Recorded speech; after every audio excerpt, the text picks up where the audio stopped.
Buenas noches. Ya son las 7 de la noche. Bienvenidos a otra ponencia más de Todos por el Mar. Hoy tenemos al doctor de la Universidad de Michoacán, al doctor Omar. Bienvenido, doctor, ¿cómo está? Y también tenemos a Benjamín, como siempre, aquí ayudándonos. Hola, Benja. Hola, buenas noches a todos, bienvenidos. Y también tenemos al doctor Antonio, que él es el que nos ayuda en Facebook. Y también tenemos a nuestro biólogo de cabecera, que es Pedro, que también anda por ahí. Y nos es especialista en ribrides y todo lo que es museo técnico y bueno, especialidades de museo. De rango extendido también. Tenemos a Luis. Bienvenido, Luis. A ver, están un poquito atrás, pero bueno, ya no tardan en conectarse todos. Bueno, pues vamos a darle unos minutitos más para que se conecten todos. Benjamín, por favor, te doy la palabra. Benja. Creo que se nos trabó Benjamín.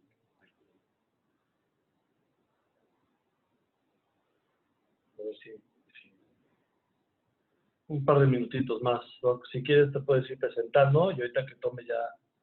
Ah, mira, aquí está Pedrito. Vamos a saludar a Pedro. Hola, Pedro, ¿cómo estás? Bienvenido. Hola, ¿qué tal? Muchas gracias a todos otra vez por juntarse con nosotros a escuchar nuestras ponencias. Omar, bienvenido. Muchas gracias por tu presentación. Vamos a ver qué tal está. Estamos interesados todos. Al contrario, todos muchas gracias muy interesados por aceptar que participe. Y bueno, Pedro, qué gusto que puedo platicar ahora contigo. He visto tus charlas y me encanta. Ya después tendré que localizarte para ver si nos haces favor de dar algunas acá en la Universidad Michoacana, ¿verdad? Muchas gracias. Con todo gusto. Con todo gusto. Solo cobro un sándwich de atún y una Coca-Cola gigante. Como dijiste, un poco de atún con arena, ¿no? Atún con arena.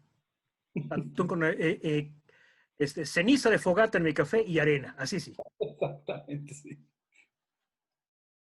Ahora sí, perdón, Benja. Adelante, Benja. Benjamín, adelante, por favor. Creo que tiene problemas de audio. No oye nada, Benjamín.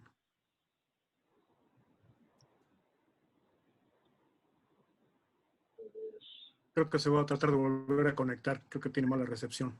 Sí, vamos a darle unos minutitos. Igual, siempre le damos unos minutitos a todo el mundo para que se conecte. Ya llegó Luna. Ya podemos empezar entonces. Ya podemos empezar, ya llegó Luna. Luna, te extrañamos. ¿Qué pasó? ¿Me dejaste con los reptiles ahí, con los cocodrilos y las iguanas? ¿No llegaste? Aparte estuvo súper interesante, bonita. Pero ya le tocará verlo por YouTube y que nos mande un dibujo de unas iguanas o de unos cocodrilos. Benja, ¿ahora sí nos oyes? Y aquí, ya, no sé si fue el audio. Creo que se me fue el internet 2 segundos. Ahora no sé, te escuchamos bien. Adelante, vas. Bueno, buenas noches, bienvenidos. Lo de siempre, vamos a dar la ponencia. Vamos a estar con los micrófonos apagados todos. Terminando la ponencia, el que quiera hacer preguntas, que nos levante la mano para darle el micrófono y pueda hacerle las preguntas directo al doctor Omar. El que no quiera, como siempre, escríbanlas por el chat o por Facebook y estaremos entre todos los del panel listos para leérsela a Omar y que nos la conteste. Además, hoy hace mucho que no tenemos una encuesta, así que lanzaremos una encuesta ahí al ratito. Les pedimos mucho que la contesten. Bueno, es todo. Omar, bienvenido. Al contrario, a ustedes muchas gracias.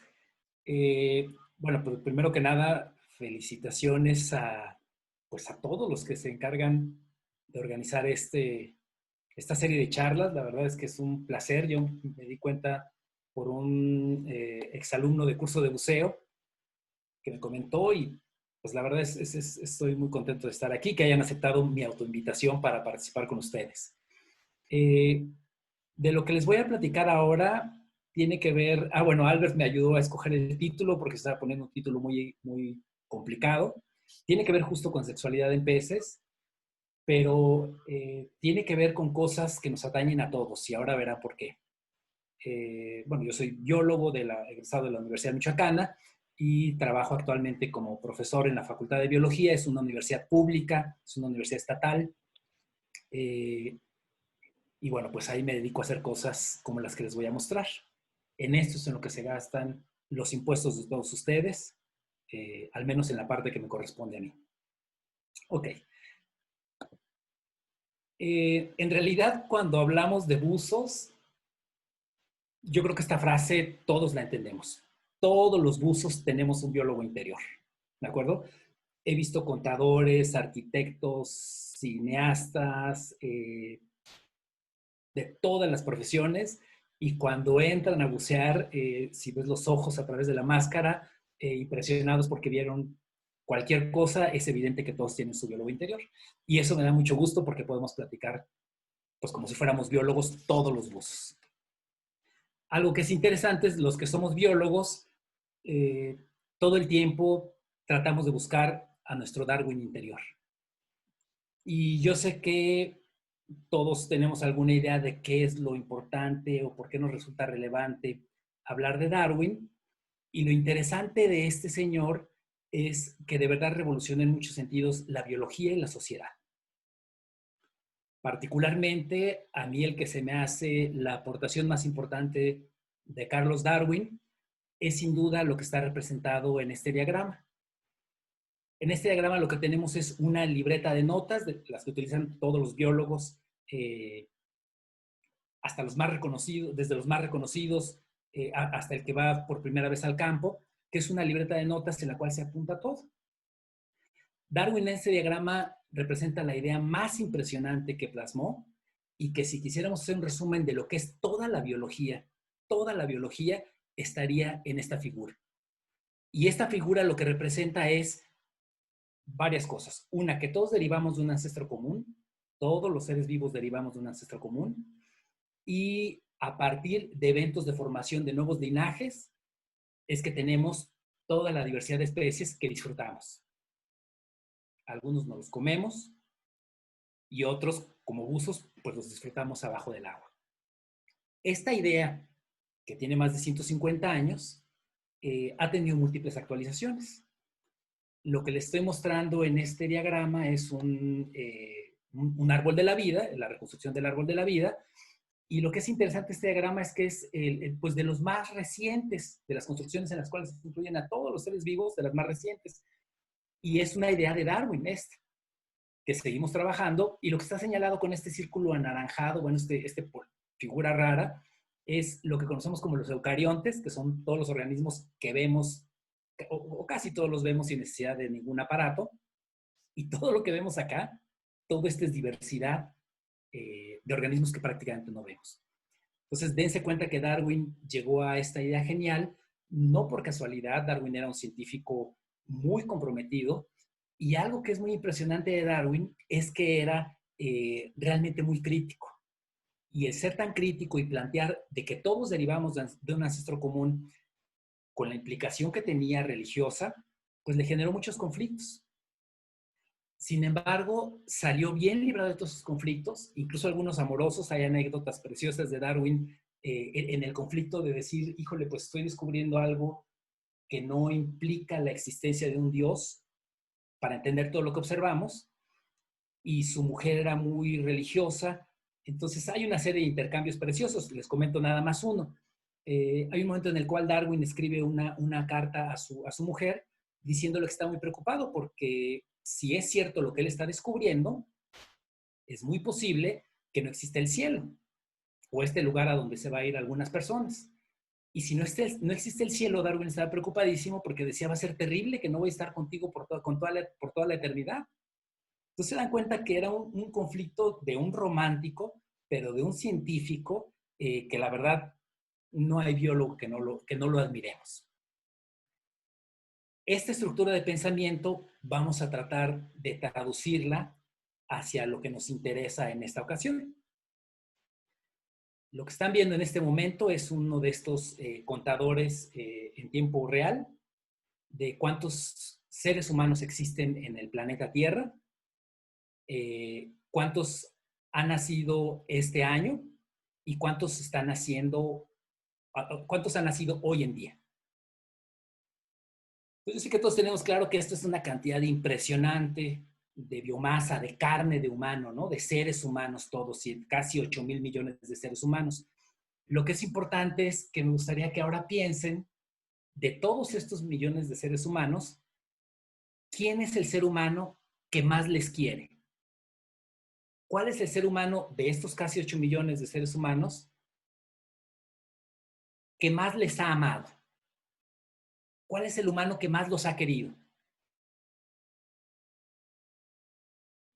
Y yo creo que casi todos estamos pensando en la respuesta y tiene que ver con algo parecido a esto. A veces es la biológica, a veces es un familiar, a veces es alguien que nos recogió en la calle, a veces es lo que sea. Pero entendemos la figura de mamá. Cercanos a la fecha del Día del Padre, pues también, por supuesto, podríamos poner papá. Lo interesante es que Darwin, todas estas cuestiones que son tan clásicas y que todos las entendemos, él las analizaba desde una perspectiva científica. ¿Y qué quiere decir esto? Que buscaba siempre explicaciones sencillas para esto. ¿Por qué nuestras mamás nos adoran, o nuestros papás, o bueno, la persona que se hizo cargo de nosotros? Y algo que era muy impresionante es que se daba cuenta que esto no sucedía únicamente en los humanos, sino como bien dice la diapositiva, todos, y está entre comillas, o casi todos, tenemos mamá, o un organismo del cual nacimos, nos partimos, dependiendo la forma de vida de la que se hable. Y algo que es común con todas las mamás es un vínculo genético, obviamente. Pero a pesar de que todos tenemos mamás, vemos que hay mucha variación en cómo son las mamás. Todos tenemos una imagen grabada que nos estremece casi hasta el llanto de alguna persona que ya no está con nosotros, pero que nos quiso mucho. Y lo mismo podemos observar en algunos grupos animales, pero en otros no. Un ejemplo, vamos a dar un chapuzón, en los pulpos. Las mamás pulpos son tan comprometidas. Lo que están viendo es Octopus maya, que es una especie endémica de la península de Yucatán. Bueno, Yucatán, Campeche, un poquito en Quintana Roo, que se consume. Y lo que es notable de la mamá de estos organismos es que una vez que recibe gametos masculinos espermatozoides de un macho, se introduce en alguna oquedad, en un hueco que encuentra por ahí, deja de comer y se dedica a mantener las condiciones del agua para sus huevos, que los observan aquí a un lado y cómo nacen los pulpitos, durante lo que le resta de vida. ¿Eso qué quiere decir? Que se muere, literalmente, cuidando a su progenie. Es algo impresionante. Tenemos otras mamás que son desobligadas. Piensen en estos eventos maravillosos que estamos cazando, ¿no? Y ahí estamos pensando en Veracruz, híjole, habrá posibilidades, no habrá posibilidades, los permisos y demás. Pero lo interesante es que todos los gustos hemos oído hablar de estos eventos en los cuales machos y hembras de coral liberan gametos al medio. Y estos gametos que se liberan al medio, pues por supuesto que no los cuida su mamá. Tenemos otros organismos también marinos que son tremendamente carismáticos, pero que son pésimos como madres, y ahora vamos a ver por qué digo esta definición. Es cierto que las hembras salen a la playa, hacen un hueco, de eso ya nos platicó un especialista en tortugas marinas en esta serie, pero lo interesante de las mamás o de estas mamás es que dejan a sus crías. Y todos sabemos, muchos de ustedes seguramente han participado en programas para liberar crías, algunos muy bien hechos, otros no tanto, ese no es el punto de esta charla, pero lo que es muy importante es que las crías quedan sin protección. Y en la vida, esto es lo que pasa, ¿de acuerdo? No hay cuidado materno hacia las crías. Y aquí puse un cangrejo, pero bien podría ser una chancla, un bote de basura, o un niño que sin cuidado, o un adulto que sin cuidado maltrata a una cría, ¿de acuerdo? Tenemos otro tipo de madres. Esta madre que tiene, lo que observan es un alacrán y lo que tiene sobre su espalda son sus crías. Y si alguna de estas crías se cae, la madre la toma y se la come, sin problema. Pero cuando las crías, llega un momento en el cual la hembra se muere y las crías se comen a la mamá. Entonces, lo que me gustaría que piensen es la variación que hay de las relaciones que se establecen entre madres e hijos. ¿De acuerdo? O la figura que ofrece un cuidado o algunas figuras que no ofrecen ningún cuidado. Lo interesante es que Darwin, justo este tipo de preguntas eran las que se hacía cuando observaba toda la variación de la vida y trataba de explicar las razones de esta variación. No me voy a detener a explicar las discusiones que planteaba Darwin, pero sí quiero que veamos cuál es una de las hipótesis que dio respuesta o que da respuesta en la ecología, perdón, en la biología actual y en la biología de hace muchos años a por qué existe toda esta variación. Porque algunas madres son tan buenas y otras no son tan dedicadas. Se plantearon múltiples hipótesis y la explicación más sencilla, más parsimoniosa, que es un principio que se utiliza en ciencia todo el tiempo, es la siguiente. Toda esta variación se debe al concepto de adecuación. ¿Y qué quiere decir esto? Quiere decir que todo lo que observamos de esta variación se explica porque es la estrategia que permite conseguir el objetivo último de toda la vida. Primero la supervivencia y después la reproducción. Si entendemos estos dos parámetros que explican prácticamente toda la biología, salvo un componente ahí de teoría neutral de la evolución, que es algo de lo que no vamos a platicar ahora, lo que entendemos es que siempre lo que observamos podemos explicarlo pensando en términos de adecuación. Yo regularmente en clase utilizo esta imagen y les pido a mis estudiantes que se pongan de pie y le den una patada a la mamá oso. Y que le den una patada, de preferencia se lo pido a un estudiante que tenga botas o un calzado así muy grande. Quiero que le den una patada, no a la mamá oso, mejor a los sesno. Que le den una patada bien fuerte y que esto, y bueno, pues ya, yo soy su profesor y quiero que lo hagan. Las respuestas son múltiples. Desde los más, pues ya poco creativos, que dicen que es una pantalla y no se le puede patear, pero los que logran meterse en esta imagen y tratan de pensarlo, llegan a la conclusión de que no es buena idea, no por las consideraciones éticas de que el osito está precioso o que estaría mal hecho, que los buzos no hacemos esas cosas, sino porque saben qué es lo que pasaría. La mamá te destrozaría. Y los amigos que incluso los han visto en vida libre saben que no estoy equivocado. Lo que es interesante es que esta conducta se explica en términos de adecuación. Si la hembra no ofreciera ese cuidado materno tan intenso a su cría, su sobrevivencia a lo mejor sería muy buena porque evitaría pelearse con un humano a patadas, pero su reproducción seguramente no sería buena porque habríamos lastimado a los sesnos. De tal forma que, de verdad, prácticamente todo lo que observamos lo podemos explicar en términos de adecuación.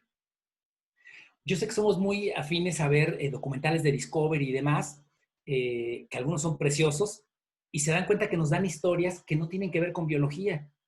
Si el osesno falleciera en una serie o en un documental de estos, pondrían música triste, propondrían que la hembra está deshecha, y no grabarían que al final, después de la muerte del osesno, la hembra deshecha, al darse cuenta que su osesno no está vivo, pues se lo comería. ¿Por qué un acto que nos parece tan atroz? Es porque se explica en términos de adecuación.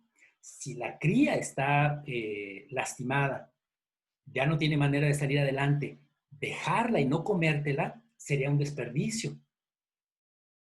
Y eso lo platicábamos en las charlas cuando nos platicaban de las focas estas, ¿no? Cuando está delgadita, pues no puede despreciar una cosa como un ocesno que está pues, llenito de grasa, así sea su hijo. Y no debemos de verlo como algo negativo. Sabemos de casos de infanticidio. Los leones que se comen a los leoncitos que no son sus hijos y las mamás de estos leoncitos que enseguida entran en celo para copular con el asesino de sus crías. De repente diríamos, ¿qué les pasa a los leones? ¿Están enfermos? Pues claro que no. Es la estrategia que mejor explica, perdón, que logra los mejores valores en términos de adecuación.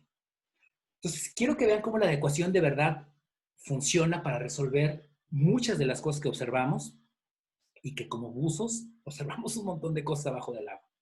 Yo, por desgracia, nunca he podido hacer buceos tan largos como los que llegaron a platicar de 9 horas, pero debe de ser una maravilla.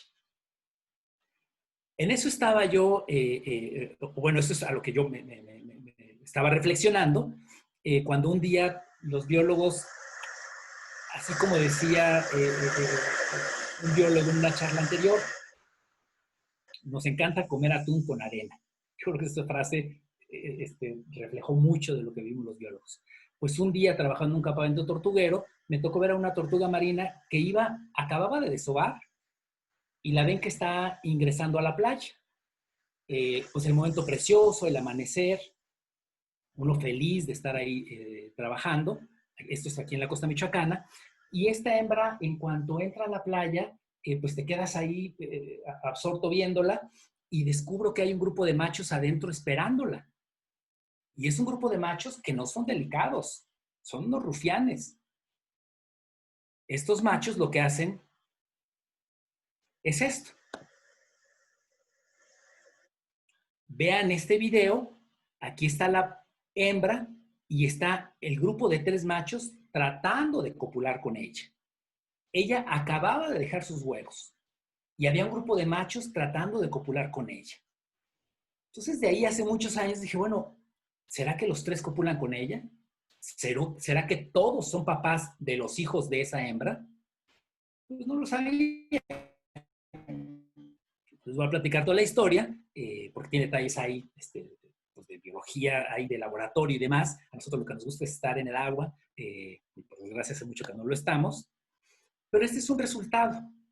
Este es un gráfico que les explico brevemente, no lo vean muy complicado.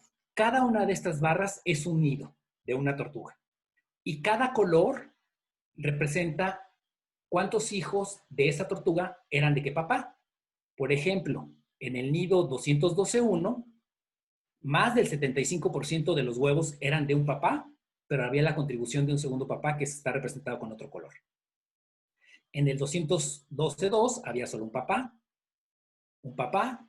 y así podemos ir analizando.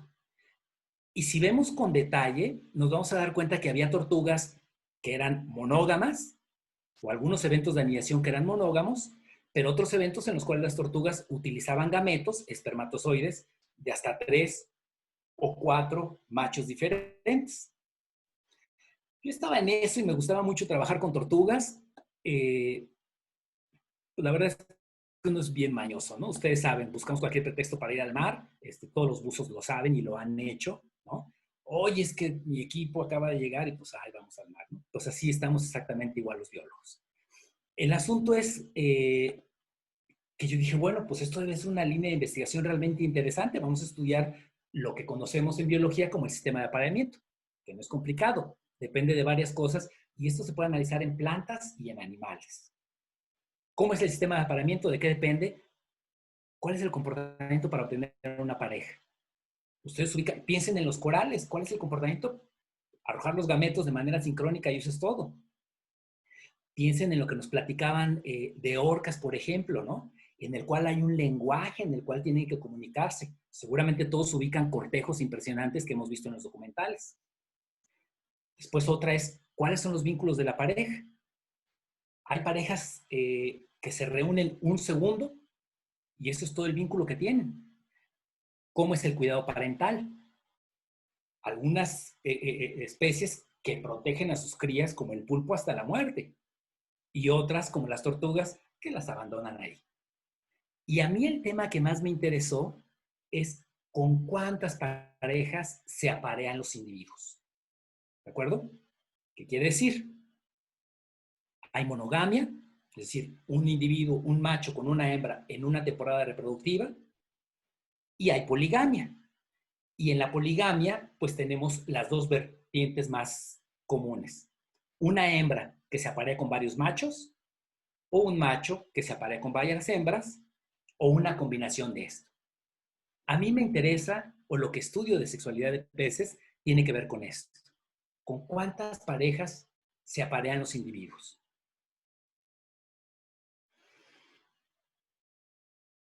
Tengo que hacer algunas cosas de biología molecular en el laboratorio y la razón es muy sencilla.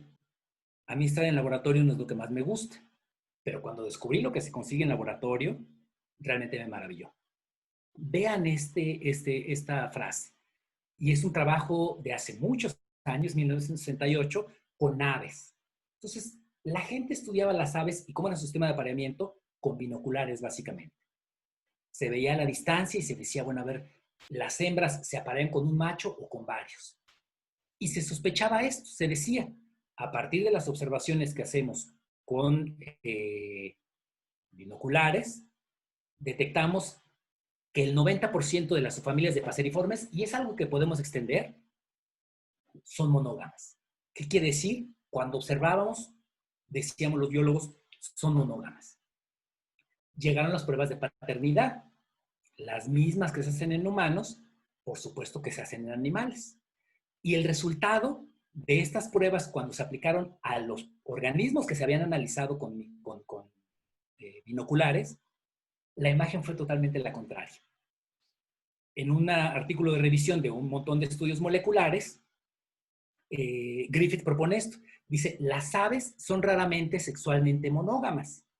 Progenie de cópulas extrapareja se ha encontrado en el 90% de las especies de 150 estudios analizados. ¿Qué quiere decir esto? Que lo que veíamos no es lo que está sucediendo en la realidad.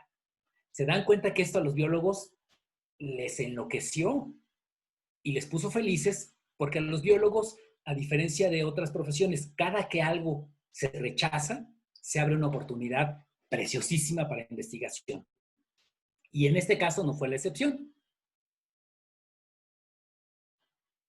Lo que descubrimos o lo que descubrieron los biólogos es que lo que vemos a veces es mentira. Y les voy a poner ejemplos con aves, con tortugas, y ahora sí ya nos vamos con los peces. Vean este ave, Passerina, pajarito pariente de los organismos que observamos ahí en todos los parques. Y vean, cuando se observaba con binoculares, se decía que era un 3% de infiel. ¿Qué quería decir eso? Que se tenía 100 cópulas, 97 eran con su pareja, con el que habían hecho el nidito y demás, y había un 3% que era con un organismo que andaba por ahí. Lo que es interesante es que cuando se revisaba su progenie, es decir, los huevos del nidito, pues resultaba que hasta casi el 50% de las crías no eran del macho que había construido el nido, que había cuidado y que había estado ahí, sino eran de un visitante. Pero había ejemplos contrarios. Este otro paseriforme, en el cual se decía, bueno, más del 10% de las cópulas son extrapareja, es decir, es infiel en más del 10% de sus cópulas. Sin embargo, cuando veían su progenie, es decir, sus hijitos, sus pollitos, observaban que todos eran del papá con el que habían establecido el nido, por decirlo de manera coloquial. Entonces, los biólogos empezaron a preguntarse, pues entonces, ¿qué está pasando? O sea, ¿por qué se aparea con más machos si solo utiliza los gametos de uno y con el que podría copular muchas veces? Entonces los biólogos empezaron a dar cuenta que la cópula no sirve únicamente para generar progenie. En las tortugas, en Australia, hay una investigadora muy reconocida, Nancy Fitzsimmons, que ella hizo un trabajo con tortugas y dijo, muy parecido al que les mostraré. De hecho, fue la pionera en este tipo de trabajos en tortugas. Y ella esto es lo que observa en Australia. Observa muchos machos con una hembra. Lo interesante es que observa que a pesar de que en todas las cópulas que observaba veía no solo un macho y una hembra, sino un montón de machos y una hembra, observó que la paternidad múltiple o la infidelidad de esta tortuga era solo de 1%. Con toda esta información y ahí pensando, pues te encuentras en el agua felizmente buceando. Y pensando en esto, algo que también todos los buzos saben, y que cuando estamos en las comidas o en las charlas, todo el mundo dice, oye, pero ¿y ves tiburones? Y decimos, pues cuando tenemos suerte, ¿no? Las cosas que han platicado en esta serie de charlas, digo, está impresionante, ¿no? Las de Florida eran una cosa de locura. Y todo el mundo pregunta, ¿y tienes miedo porque te va a atacar? Y sabemos que estos, en realidad, pues no nos atacan. De hecho, los buzos en general los buscan, ¿de acuerdo? Pero bueno, les comento esto porque así fue que yo caí al sistema con peces. Un día buceando, contentísimo ahí abajo, feliz, y de repente el que sí me atacó fue un animal de este tamaño. Y me atacó de a de veras. O sea, intentó por un lado, por otro, por otro, por otro y por otro. Yo, por supuesto, que volteaba y decía, ¿qué está pasando? ¿Cómo un animal de esta talla me está atacando a mí? Es como si ustedes atacaran pues a cualquiera de los cetáceos de los cuales nos platicaron. Es un sinsentido. Es como ver a Mike Tyson a un lado y decirle, ¿qué traes? Quítate de aquí, ¿no? Eso es imposible. Por supuesto que era algo que te hacía voltear, como todos los buzos hacemos. Hacemos la primera inmersión y decimos, chino, no vi tanto. Pones atención y descubres maravillas. Esto fue lo que vi. Les presento a Stegastes acapulcensis. Es un pez damisela. Le dicen damisela de Acapulco porque fue descrita de un ejemplar que fue colectado en Acapulco. Y lo interesante es que observé esto. Vean la imagen. Un pez. No es muy colorido. No es algo a lo que la gente diría, mira, vi un Stegastes y lo presume. No, pues siempre la gente toma fotos de cosas preciosísimas. A mí me maravilló este pez porque vean lo que hay alrededor. Todos estos puntitos diminutos que ojalá alcancen a ver son huevos que están adheridos al substrato. Se dan cuenta que por aquí hay un poquito de algas, aquí hay pues, piedritas y demás. Es un fondo rocoso clásico del Océano Pacífico que ustedes conocen. Y lo interesante son huevos. Puesto, ese individuo me estaba, pues sí, atacando, porque me estaba acercando a su progenie. Y piensen siguiendo esta lógica. ¿Por qué un animal de este tamaño me atacaba a mí con este tamaño? Pues porque en términos de adecuación es lo que más ha funcionado. ¿Qué quiere decir? Que este comportamiento ha permitido que evite esta territorialidad extrema, ha generado una ventaja para toda la progenie que tiene. ¿De acuerdo? Si me ataca a mí, pues imagínense a los organismos con los cuales compite regularmente. Lo interesante de esto es que, por supuesto, pues fue enseguida, no, un momento, esto no puede pasar desapercibido.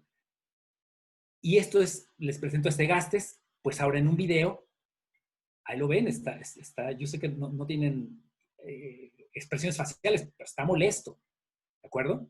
Y lo interesante es que vean esta mancha de aquí, que se ve un poquito más clara, es un nido. Y observan esto.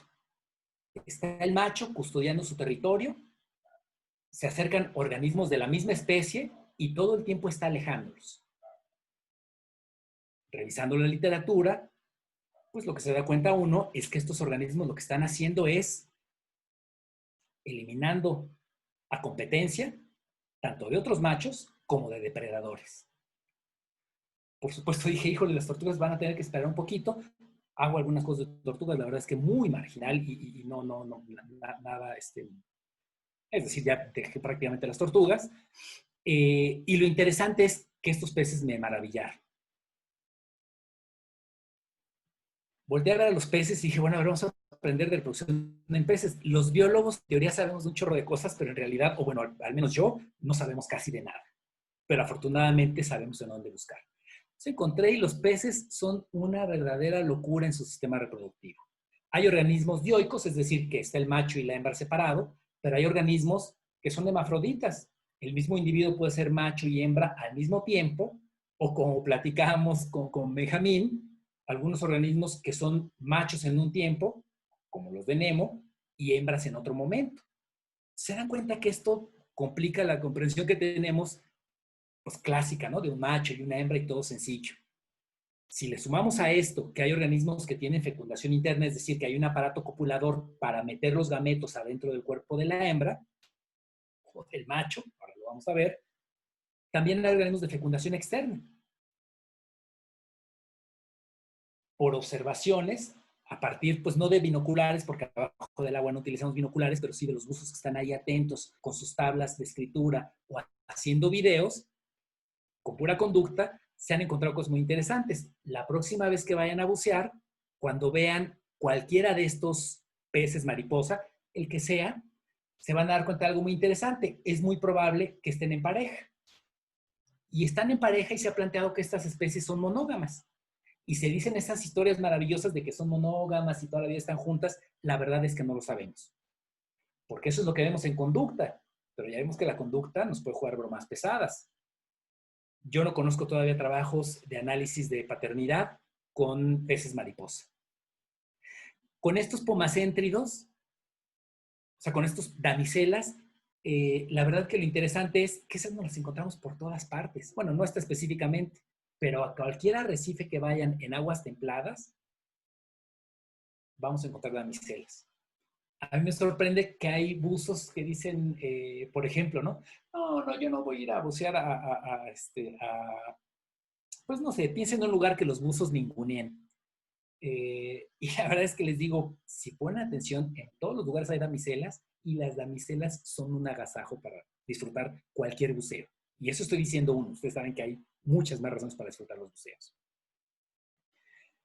La familia Pomacentridae, que es a donde pertenece el pez del que les voy a platicar un poquito más, es lo que conocemos como damiselas o sargentos o cromis o jaquetas o, pues bueno, hay un chorro de nombres comunes. En biología se denominan pomacéntridos, Pomacéntridae. Lo que tenemos aquí representado es una filogenia de los pomacéntridos y los hábitos, eso no les voy a platicar mucho. La familia Pomacéntridae tiene 29 géneros, 405 especies, distribuidas en todas partes. En todas las fotos que nos hacen favor de compartir en esta serie de charlas maravillosas, pues yo estoy viendo los pomacéntridos y en todas hay, ¿de acuerdo? Aunque no se les pone mucha atención, salvo a este.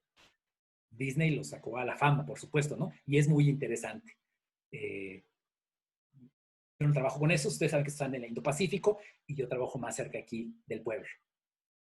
Ok, la especie de la que les voy a platicar un poquito más, Gasta capulcensis, es un pez que vive en arrecifes rocosos o coralinos.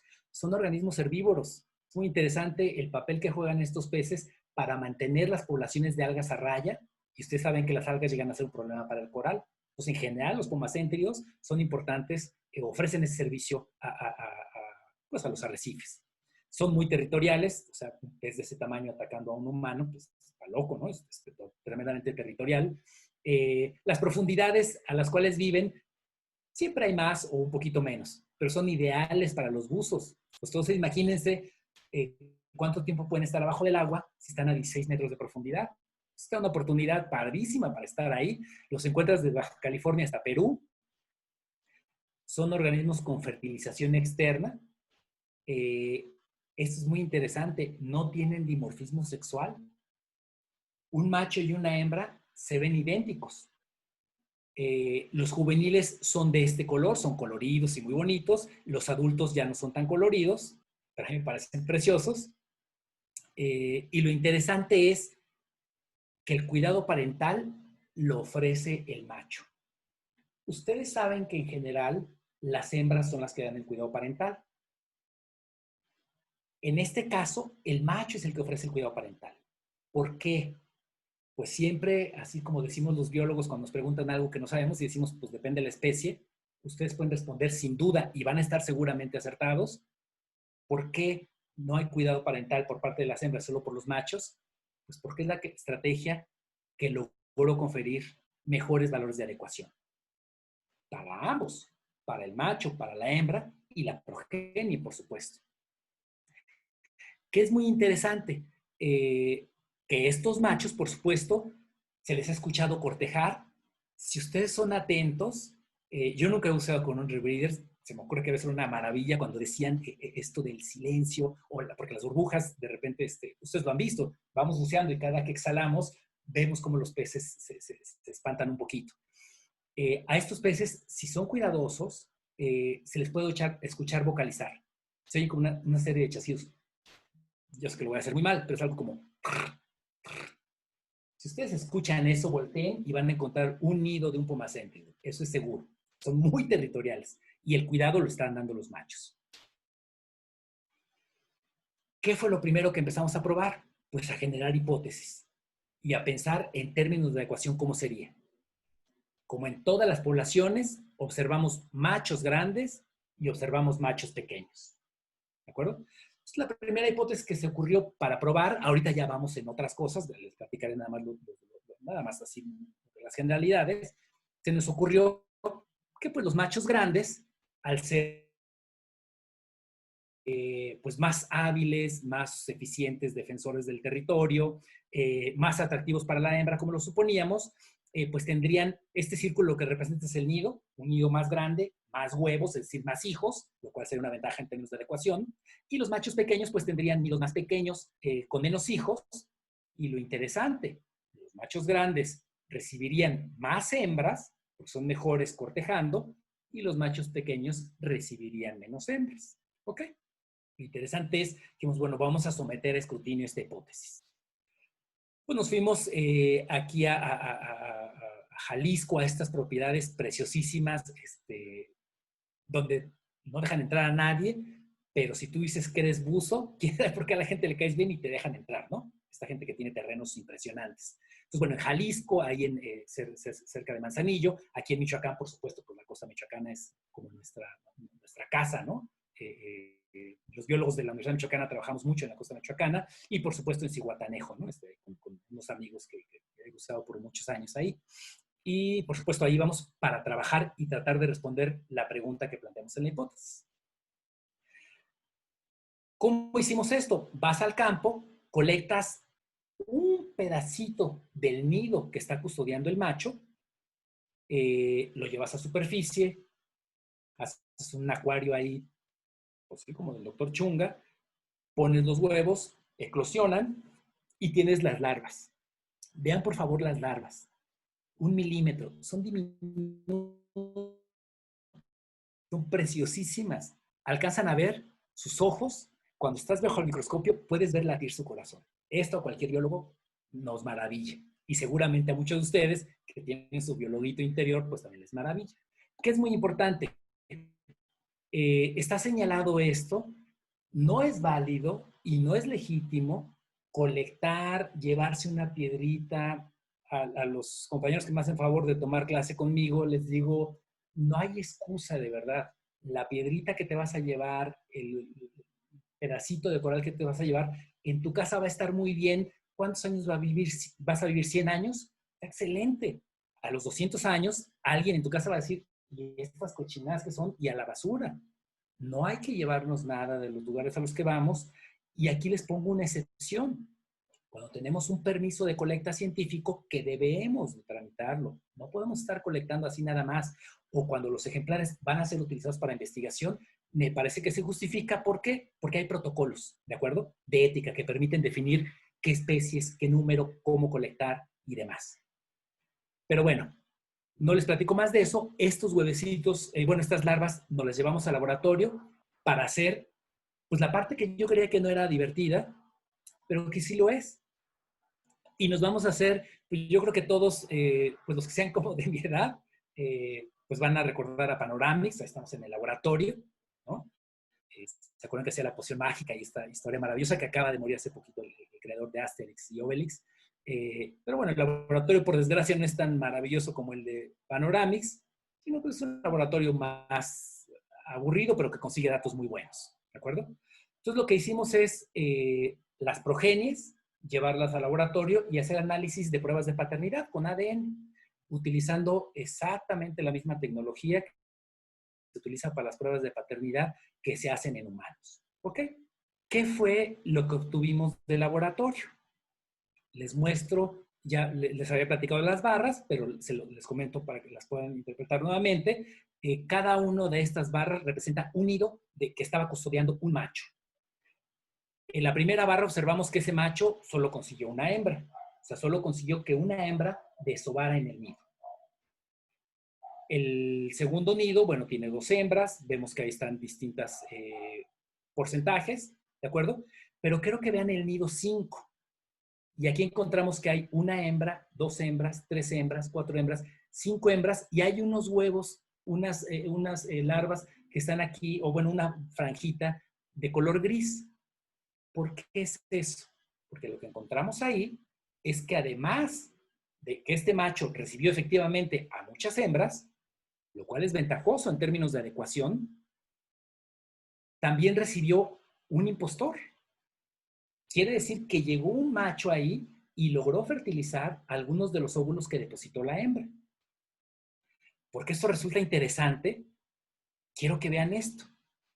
¿Cómo es posible que aquí entre un impostor? Aquí vemos a la hembra desobando. El macho es ese enojón que salió a decir, quítate de ahí. Y enseguida ven que frota su cloaca, su aparato genital, para depositar los gametos en los huevos que había fijado la hembra al fondo. Meterse un macho. Si estos son muy territoriales, no les espanta un humano. ¿Ustedes creen que les espanta un con específico? Pues de manera impresionante detectamos que había unos parásitos que llegaban al nido que estaba custodiando este macho.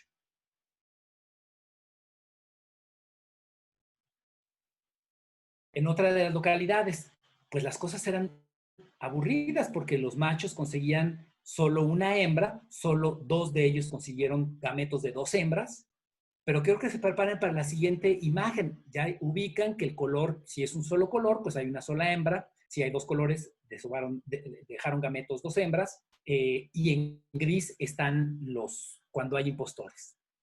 Esto es Jalisco. Y vean que parece un arco iris. ¿Qué quiere decir esto? Que en Jalisco los machos consiguen un montón de hembras.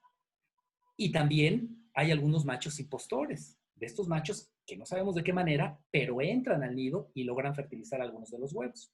De nuevo pensando, ¿por qué hay organismos que son monógamos o que no tienen tantas parejas y por qué hay organismos que son tan polígamos? Aquí está clarísimo, es el valor promedio del número en las cuatro localidades que analizamos para este trabajo, Guerrero, Michoacán, Colima y Jalisco, y vean cómo de verdad en Jalisco el número de hembras promedio por nido pues es mayor que el de estas localidades. ¿Por qué pasa esto?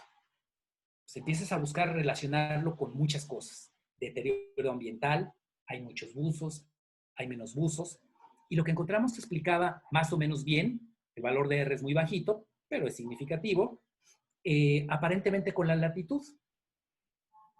En las localidades más norteñas encontramos organismos de mayor talla y los organismos de mayor talla logran tener mayor valor de adecuación. Y en las localidades más sureñas tenemos organismos con menor talla y consiguen menos hembras. Hasta ahí la explicación iba muy bien, o va muy bien, porque lo empezamos a contrastar con otras especies y nos damos cuenta que las cosas más o menos o sea, vamos en un mismo sentido, ¿no? Investigadores, bueno, otros investigadores, yo como biólogo de otras partes, que llegan a conclusiones parecidas. Este Gaster rectifraenum, perdón, que vive más al norte, en Baja California, desde todos los que han ido a Cabo Pulmo, si alguien los pellizca, pues va a ser estos. Que la verdad es que ni nos pellizcan, yo creo que ese que me pellizcó es inusual, ¿no? Y además no hace nada, ¿eh? No lastima, ni mucho menos, no hay que tener ninguna animadversión para ellos. Lo interesante es que el mismo resultado que hemos encontrado nosotros para Caprucensis se ha reportado para Rectifraenum, pero en esta especie se ha detectado algo muy interesante, que los machos, cuando detectan que hay incertidumbre de si el que entró a su nido fue un macho impostor o fue una hembra, los machos optan por comerse a sus hijos. Nos damos cuenta que es impresionante, que frente a la incertidumbre decides comerte a tus hijos. Y mejor iniciar otro evento. ¿Cómo explicamos esto? De nuevo, pues en términos de adecuación. Tácticas de apareamiento alternativos, que es lo que llamamos estos machos que son parásitos. Pues por supuesto que hay en varios estudios de pomacéntridos. En el estudio que nosotros hicimos, en estos cromis que ustedes ven todos, cada que vamos al Caribe y que vemos así la mancha de peces azules, los cromis cyanea, preciosísimos, también son territoriales. Y lo que es muy interesante, en estas especies no hay trabajos todavía moleculares, pero se han detectado conductas interesantes. Los machos que no tienen territorio, para engañar a los machos que sí tienen territorio, que en la jerga de los biólogos se dice los burgueses y los parásitos. O sea, el burgués es el que puede acaparar recursos y el parásito pues, es el que aprovecha los recursos que acaparó el burgués. Lo que se ha visto es que los cromis no es que sean, emulan a las hembras, no en coloración, sino en conducta. Y algunos machos logran pues estar desconcertados, confundirlos con una hembra, y el macho logra fertilizar algunos huevos. En Stegastes nigricans, en el Índico, los machos que son parásitos se disfrazan de hembras. Su coloración la adquieren como de hembras. ¿Para qué? Pues para lograr generar progenie. Esto explica muchas cosas. Si ustedes lo piensan, ¿por qué en general en todas las especies vemos organismos pues que no son tan agraciados? Un perro que le falta un ojo, que tiene sarna, pero ahí está, y no desaparecen. Lo que sabemos de Carlos Darwin, que nos dice que la selección natural ya no debería de haber chuecos, ni torcidos, ni nada. ¿Por qué hay chuecos y torcidos? Pues porque los organismos desarrollan tácticas de apareamiento alternativas. Estos organismos que son parásitos, que logran engañar a los machos para lograr fertilizar. Y lo que es muy interesante es que estamos descubriendo que los juveniles son parásitos y ya cuando son adultos son burgueses. Se dan cuenta que es una variación interesante la que se encuentra en estos peces. Por supuesto, no, pues tenemos el Pacífico y el Atlántico para nosotros, pues vamos a buscar si hay alguna asociación con alguna otra variable. Y entonces vamos a lugares un poquito más fríos y vamos a lugares un poquito más calientes. Y así como hay variación espacial de las condiciones ambientales que pueden afectar al sistema que estamos estudiando, pues también hay temporal. Ustedes saben, al lugar al que vayan, hay una época del año en la cual llegan y no, que neopreno, ¿no? Pues es padrísimo usar sin neopreno, por fin la libertad. Pero hay ocasiones en las cuales, mango, sin neopreno yo no me meto, ¿no? Y no quiero 3, quiero 5, ¿no? O todavía más, en el mismo sitio por la variación del año. Estamos también trabajando esto. Esto que les muestro son los huevos adheridos al substrato. Lo que es interesante es que ya sabemos que aquí hay huevos de varios machos, pero todavía no sabemos si esto es en un patrón como muestra la diapositiva, que las hembras depositan por parches o las hembras reparten en todo el nido, que son ya preguntas, curiosidades ahí de los biólogos que estamos estudiando. Por supuesto, a donde vamos, encontramos eso. Este video se los comparto desde el Caribe para que de verdad, cuando a veces la gente sale de bucear y dice, chino, no vi ninguna tortuga. Ay, no vi un tiburón. Chino, no vi una raya. No, la verdad es que la invitación es a que pongan atención en el detalle y se van a dar cuenta que en el detalle, a veces, mi recomendación, así como bucear con fotógrafos es una pesadilla, porque el fotógrafo está ahí esperando el momento y pues si tú no te pones vivo, pues vas a tener que estar ahí esperando a un lado de tu cuate, pues a que termine de hacer su foto. Aprovechen esos momentos y acérquense. Lo que estamos viendo aquí es Stegastes dienseus en el Caribe, que igual, véanlo, parece un pez pues, sin gracia, ¿no? Pero ven que aquí está su nido. Esta mancha blanca son sus huevos. Y lo que vemos es este pez patrullando. Ver esto en vivo, pues la verdad es que es un agasajo. No quiere decir que esté mal ver tiburones y tortugas y estas cosas, pues está padrísimo. Pero disfrutar estas cosas me parece que es también un placer. ¿Qué hemos hecho los buzos? ¿O cómo hemos afectado los buzos el sistema de apareamiento de los peces? Porque los buzos lo afectamos, por supuesto. Y el ejemplo más bonito, la razón por la que quise, porque me autoinvité, a mí no me invitaron, yo me autoinvité y afortunadamente me dieron la oportunidad, por lo que quise compartir esto, es porque estos detalles seguramente muchos de ustedes los han detectado, pero a veces no los compartimos. Sargentos también ubican en todas partes. Y estos, bueno, estos son del Pacífico, Jornandalia nigrostris, peces mariposa. Y yo no sé si en otro lugar suceda esto. Me dio curiosidad y se me olvidó preguntar cuando dieron la charla de Acapulco, que estuvo padrísima. Aquí en Guerrero, y solo en Guerrero, he detectado que estos peces, los Jornandalia, te siguen. Cuando eres un buzo, de repente volteas y tienes un grupo de Jornandalias atrás de ti y dices, ¿qué hacen, no? Pues lo que hacen es muy sencillo. En los nidos de estos, de los sargentos, que son las manchas púrpura que seguramente han visto ustedes cuando bucean en el Pacífico, en el Atlántico, porque los huevos son muy parecidos, púrpura, se ven así, púrpura, bien bonitos, una mancha bonita púrpura. Lo que sucede es que estos Jornandalia se dan cuenta que estos peces que no son tan territoriales se alejan y aprovechan para comerse. O sea, los sargentos se alejan porque los espantamos con nuestras burbujas, cuando vamos pataleando y moviendo las manos. Importante, ustedes vean los videos que nos han mostrado, los buzos ni se mueven, ¿no? Sus manitas están pegadas a su cuerpo, sus aletas con calma. Claro, al principio, pues, nos movemos muchísimo. Con eso espantamos a los progenitores que están cuidando sus huevos, y los Jornandalia saben que seguir a un buzo es buena idea. Por supuesto que eso está afectando. Yo no sé si ustedes han visto esto de los Jornandalias que lo sigan en algún otro sitio del Pacífico. Yo en los otros sitios del Pacífico, aquí en México, no así como las pláticas que dicen que en el Pacífico y demás, no, aquí en México no he visto esto. Entonces, si alguno lo detecta y me lo comenta, sería realmente muy interesante, porque es algo que está pasando. ¿Cómo más afectamos el sistema de apareamiento de los peces? Les voy a poner este videíto. Me encantó cuando el amigo de Rango Extendido platicó y dijo, bueno, ya la reconocieron, ¿no? La plataforma Tiburón, que es preciosísima, los que la hayan buceado, no me interesa tanto eso, sino, y la verdad es que, bueno, ahora con los comentarios que da Benjamín en sus talleres de fotografía y demás, pues espero tener videos mejores para otro momento, porque lo que yo quería ver eran los peces pequeños, porque ahí está este pez, que es un invasor. Viene del océano del Indo-Pacífico, es la damisela regal y le encanta establecerse en este tipo de estructuras. ¿Qué es lo interesante? Que aquí vamos a ver cómo este intruso que llegó desde el Indo-Pacífico, pasó por abajo de Sudáfrica en uno de estos, pues de estas estructuras gigantescas que mueven en el mar y llegó a nuestro país. Lo interesante es qué va a pasar con el sistema de apareamiento de los peces que ya estaban ahí, que van a competir con esta especie que llega de otra localidad. Ese son el tipo de preguntas que me interesa responder.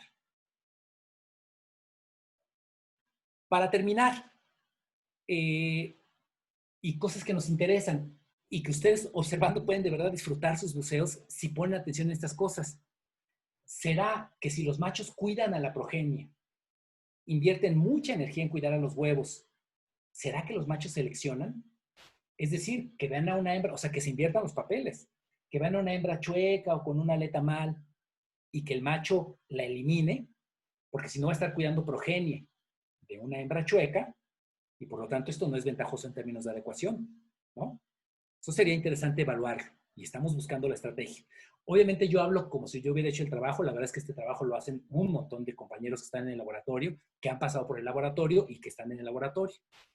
Seguimos encontrando feos, es decir, organismos que realizan tácticas de apareamiento alternativos, eso me parece muy interesante. Hay detalles que tienen que ver con el canibalismo y la depredación que son interesantes. Y, por ejemplo, de estas cosas, por eso fue mi interés y les pedí la oportunidad de dar esta plática. Esta idea es de un estudiante que está haciendo ahora el doctorado en el laboratorio y dijo, oye, ¿será que los organismos forman grupos y defienden un territorio como lo hacen otras especies? Pues en eso estamos tratando de trabajar. ¿Cuál es la idea de todo esto?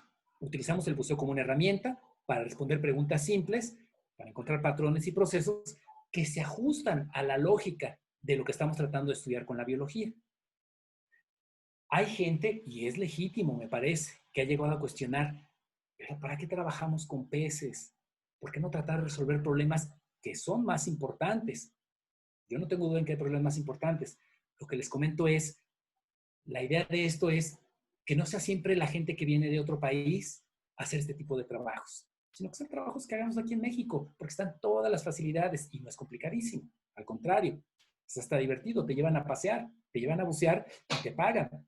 Yo creo que los únicos que les pasa esto son los que son instructores. Y acá los biólogos, toda la vida, afortunadamente.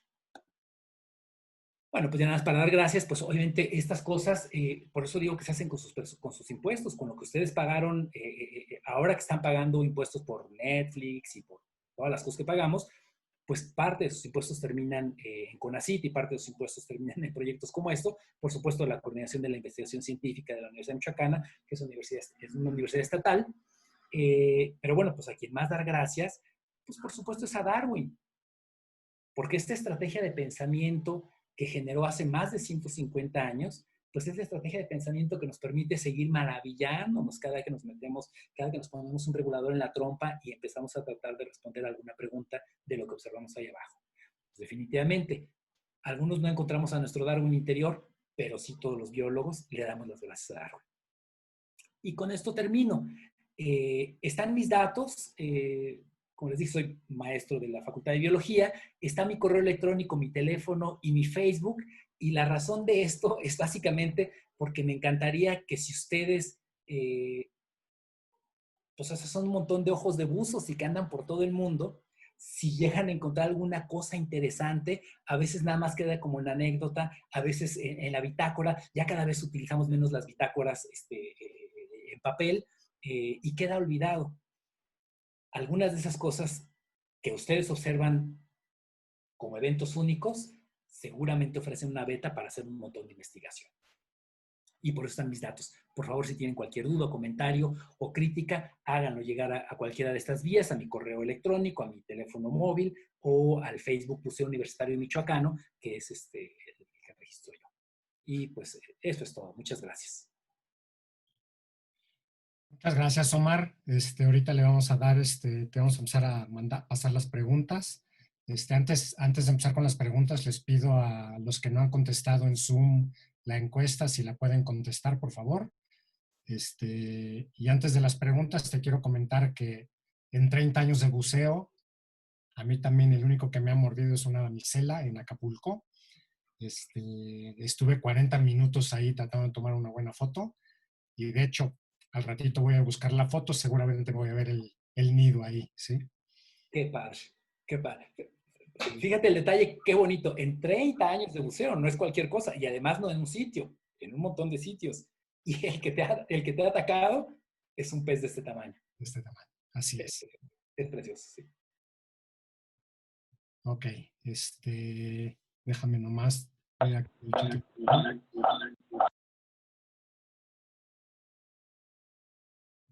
Ok, te pregunta Martín Alonso, ¿qué tan frecuente es la existencia de partenógesis y genogénesis en los peces? No es lo más común. Fíjense que es un proceso bien interesante. La partenogénesis es un evento en el cual un individuo produce otro individuo sin necesidad de recibir gametos. En peces hay. En organismos cercanos a lo ancestral es más común. En peces, por supuesto, hay organismos partenogenéticos, es decir, que una hembra produce crías sin que haya necesidad de que participe un macho. Hay ejemplos de especies en las cuales hay solo hembras, es decir, la especie son solo hembras. Ahorita no recuerdo ninguna de peces, pero sí una de lagartijas, perdón por la ignorancia.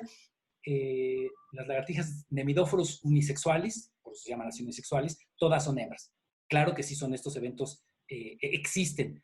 El dato de la frecuencia, la verdad es que, perdón, no lo sé. Bueno, Antonio, tienes unas preguntas de Facebook.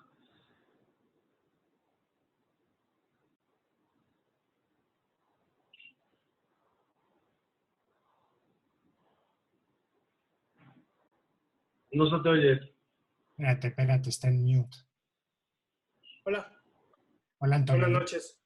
Oye, es muy buena tu plática. Quería pues contarte de un buceo que hice en Acapulco y sí fue muy, muy curioso cómo me seguían las mariposas, ¿no?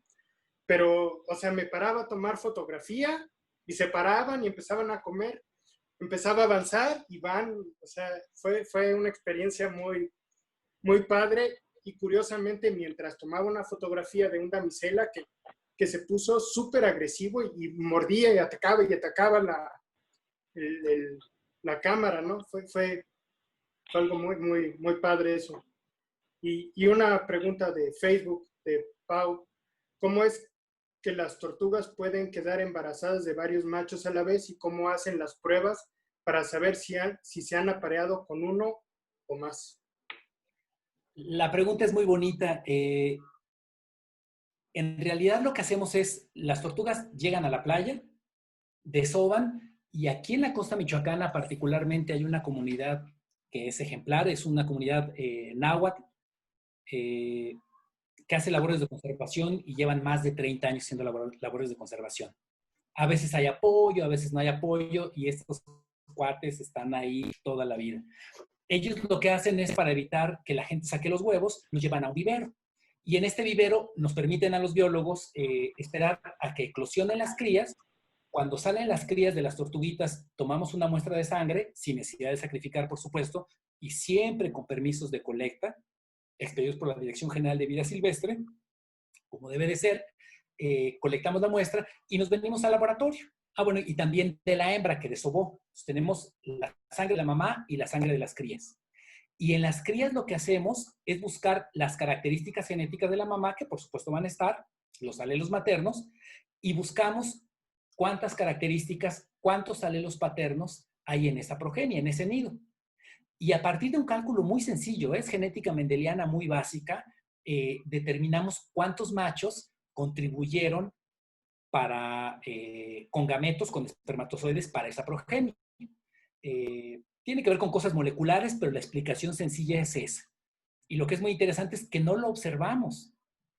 Yo durante mucho tiempo tuve un proyecto de CONACYT que me interesaba mucho, quería filmar a las tortugas apareándose, se aparean frente a la costa, y después seguir ese era el sueño dorado, seguir a la hembra que desobara, yo saber con cuántos machos se apareó y después contrastar si con todos los que se habían apareado habían contribuido con gametos. Y ya se darán cuenta que esto lo quería asociar con las características de los machos. Por supuesto, ustedes saben cómo es bucear, ¿no? Tú te metes a bucear y dices, no, sí, vamos a ir allá, ¿no? De repente llega un poquito de corriente y adiós, se acabó el plan, ¿no? Porque no puedes espantar a los animales, por supuesto.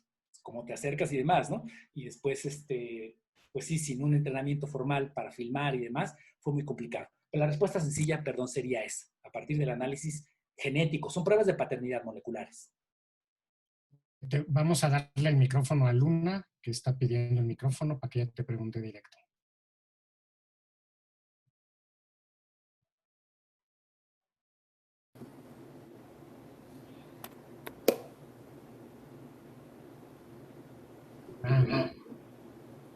Luna. Adelante, Luna. ¿Cómo se aparean los corales marinos? Perdón, ¿cómo que perdón? ¿Cómo se aparean los corales marinos? Ahí es una pregunta muy bonita, Luna. Muchas gracias. Te había escuchado muchas ocasiones y me da mucho gusto que me hagas favor de compartir tus dudas. No todos, pero como los que mostré, fíjate que los individuos en los corales, decimos, están sésiles, es decir, están fijos a un substrato, están fijos al fondo rocoso. Entonces, pues no existe la posibilidad de que un macho se acerque a una hembra porque están pegados. En estas estructuras calcáreas están pegados al sustrato, al fondo. No se pueden mover, son como el equivalente a ramas, a flores. Entonces lo que hacen es prácticamente lo mismo que las flores. Arrojan sus gametos al agua en momentos preciosísimos y con sincronía, con ciclos lunares. La gente que sabe de estas cosas sabe perfectamente el día, ¿no? O los días en los cuales va a haber este evento. Y entonces lo que hace el macho es arroja sus espermatozoides, la hembra arroja sus óvulos, y estos espermatozoides y óvulos entran en contacto en el agua, en el maravilloso mar. Se forma lo que sería el equivalente, bueno, es un cigoto, que es la fusión de los gametos del papá y de la mamá, o sea, se hace la unión de los dos gametos, y de ahí surge, bueno, dependiendo, los corales son bien impresionantes. Se forma un pequeño pólipo como una medusa pequeña que durante algún tiempo está deambulando ahí en la corriente y alimentándose de las partículas pequeñitas, y ya después ese hijito se fija al fondo, se voltea, o sea, de estar como medusa, se voltea, y ya volteado se pega al fondo y ya forma otro individuo. Entonces es interesante porque no establecen contacto, nada más avientan sus gametos al agua. Pedro, adelante. Pedro.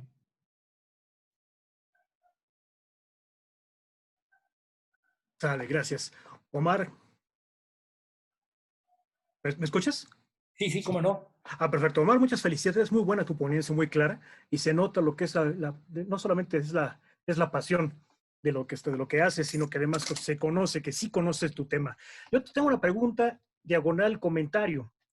En algunos cíclidos es conocido de que el macho que se está pareando, está pues con una hembra y a veces con 2 o 3 hembras. Y ya sueltan los gametos y se hace el nido como debe de ser. Y se ha observado que machos jóvenes oportunistas, parásitos, se disfrazan de hembras para soltar sus gametos de manera oportunista y fecundar los huevos de la hembra que está básicamente en sándwich en medio de los dos. ¿Se ha observado esto con los pomacéntridos? Creo que sí, vagamente recuerdo que Pomacea lo hace, ¿no? Fíjate que es muy interesante. Yo no sé, pero yo creo que a todos nos ha pasado de alguna manera. Yo apareamientos, o sea, cópulas de estos, de los estegastes con los que yo trabajo aquí, he visto de verdad, pues ya en un ratito de estar buceando con ellos, apenas un par, o sea, la que les compartí y algunas más.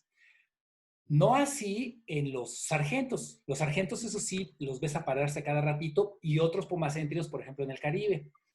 ¿Por qué comento esto? Justo ahora una compañera que está en el laboratorio haciendo su tesis de maestría, lo que está haciendo es, pues lo que debía haber hecho hace muchos años, pero no se me había ocurrido de verdad. Las ideas de los estudiantes son fundamentales, las ideas de todos son muy importantes. Por compartir.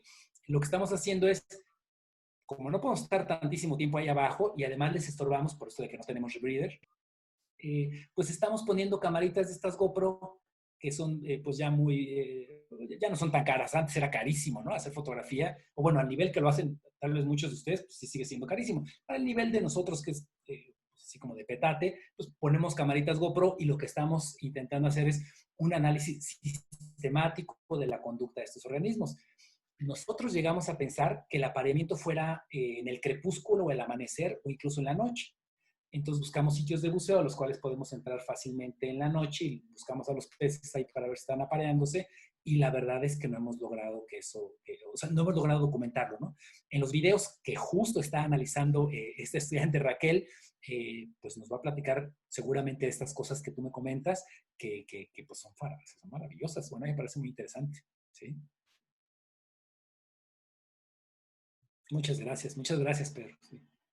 Mara, hay una pregunta de Facebook. Pregunta Jorge, ¿cómo podemos participar o colaborar en este tipo de investigación científica como fotógrafos? Uy, fíjense que, pues nada, es cosa de contactarse. Pues más o menos regularmente vamos entre por trabajo y por vicio a bucear. Y si hace falta alguien que sepa de fotografía, si se dan cuenta las fotos y videos, pues son raros, ¿no? Me conseguí apenas una camarita de estas muy básica, ¿no? Que tiene un macro padrísimo, son unas Olympus, me parece. No me acuerdo, pero bueno, y con un housing ahí. Pero definitivamente, cualquier persona que esté interesada, en el laboratorio recibimos, es el laboratorio de análisis genético, recibimos gente de estancias de verano. Por ejemplo, si hay un estudiante que tiene una estancia de verano y quiere un verano dedicarse a esto, con mucho gusto es bienvenido. Si es alguien que pues no quiere hacer una estancia de verano, pero quiere unirse a alguna de estas salidas que hacemos, con mucho gusto que me contacte, y si quiere unirse, estamos pero más que felices. Y seguramente pensando en que las fotografías que va a generar pues van a ser muy bonitas, y seguramente, bueno, lo vamos a pedir si nos comparten. Si no, no importa, con el gusto de... Ustedes saben cómo somos los buzos. Tú ves a alguien con un regulador en la trompa y le dices, oye, ven, vamos a platicar, ¿no? Y te metes ahí padrísimo. Entonces, que me contacte con mucho gusto. Aquí tenemos varias preguntas de David Salinas. La primera es, ¿el permiso de colecta es otorgado por Conapesca o Semarnat?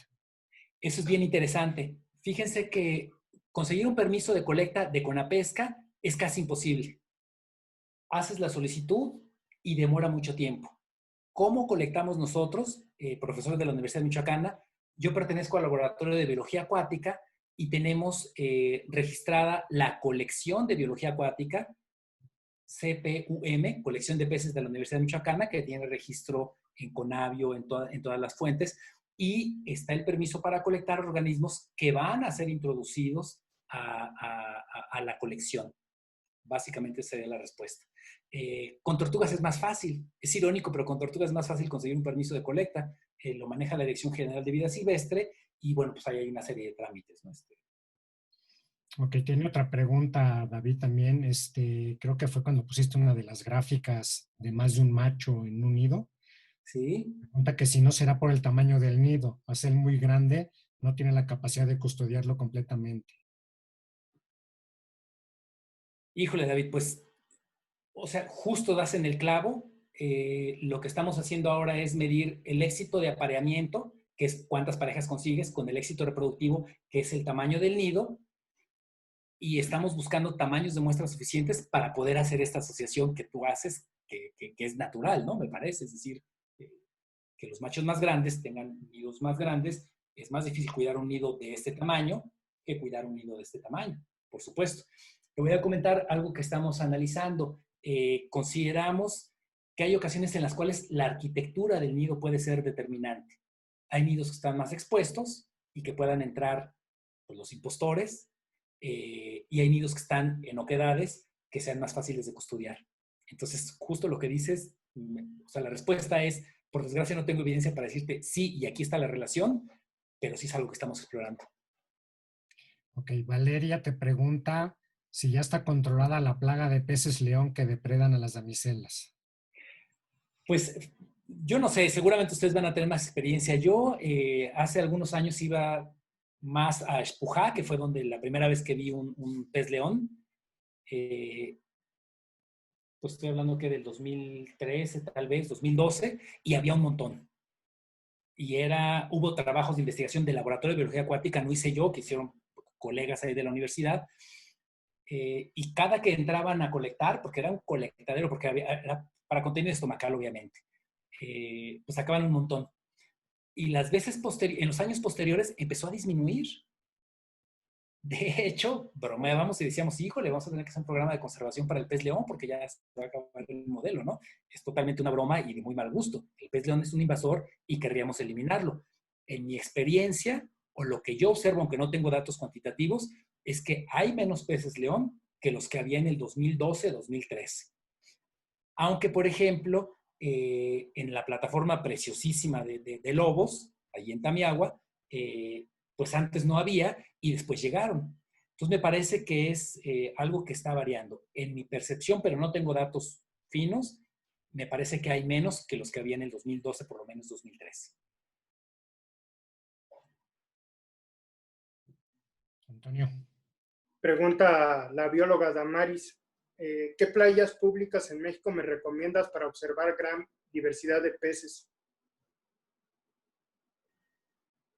Es que fíjate, Damaris, que en casi cualquier sitio que te metes, de verdad, o sea, me he metido a bucear en sitios, y ustedes saben, y es tristísimo y da coraje y demás, donde ves una lata, una Coca-Cola, cosas horribles, y sí te desanima.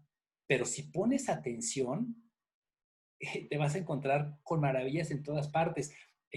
Al principio, los primeros buceos, uno dice, ching, no está clarita el agua, qué lástima, no voy a ver nada. Al contrario, porque te concentras en lo cercano y disfrutas. Te voy a decir de los lugares aquí cercanos, estoy pensando que dices buceos de playa, ¿verdad? Fíjate que esta zona de la Costa Alegre de Jalisco, pues hay un chorro de propiedades, hay gente que tiene propiedades no de la playa, pero sí de la periferia.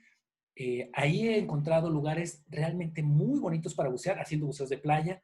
Aquí en la costa michoacana hay una bahía que es no sé si ubicas, bueno, Chemuyil, por supuesto, aunque ahorita yo sé que Chemuyil ya es un relajo, ¿no? Porque ahí te metes 20 metros y estás viendo cosas maravillosas. Me parece que, pues aquí en Michoacán te diría varias. Pues Caletilla, el Faro de Bucerías, que se hacen buceos de playa, no tienes que utilizar embarcación y que se disfruta. Tal vez no soy la mejor referencia, tendrías que buscar un buzo más exigente, porque en realidad yo donde me meto me la paso bien. Sí.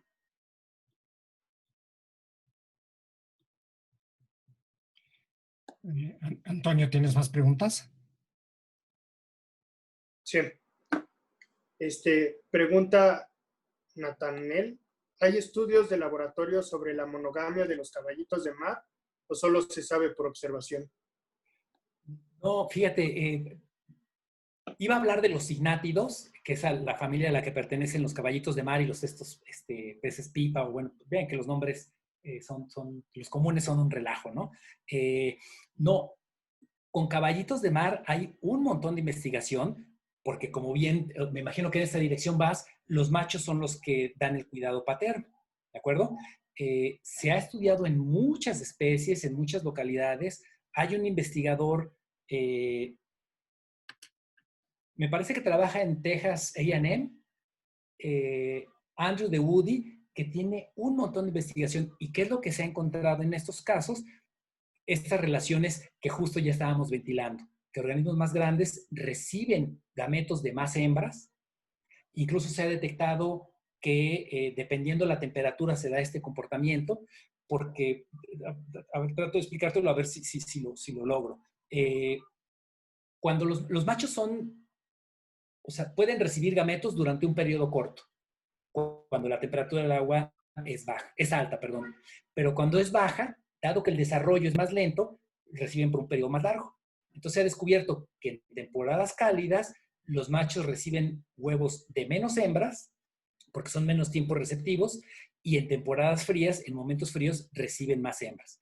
Entonces, la respuesta sencilla sería, hay un montón de investigación como caballitos de mar y hay sí con pruebas de observar y también moleculares. Hay varios. Si me escribes, te comparto, estoy pensando en un par de artículos de este cuate que trabaja en Texas A&M, y hay otro cuate de la República Checa que hace cosas bien interesantes también con caballitos de mar. Si me escribes, con mucho gusto los comparto. Le vamos a dar el micrófono a Gabino, que te tiene una pregunta. Adelante, Gabino.